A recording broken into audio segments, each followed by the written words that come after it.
সত্যি সত্যি আমার বোনাইটা আসেনি না। কি হয়েছে তার ঝিমুনি? আরে কালকে গোবর টিপে খেয়েছে, ডিম ভাজা দিয়ে ঢের হয়েছে ভাজা দিয়ে আবার ঘি দিয়ে কটা করে দিয়েছে। আবার কি হবে? কি হয়েছে? কি হয়েছে ভাই বলো? বললো সেই কি মানসি পেটে ঘি তলাইটা কুকুরের পেটে, সেই পেটে ঘি তলাই নিয়ে পায়খানা হয়েছে? হ্যাঁ পায়খানা হয়েছে।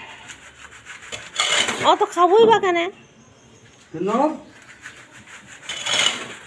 এই জিনিসটা ছাড়া যাবে না।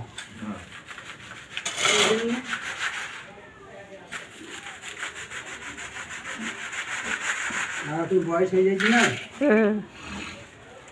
যে যেটা দেবে সেটা সঙ্গে দেবে।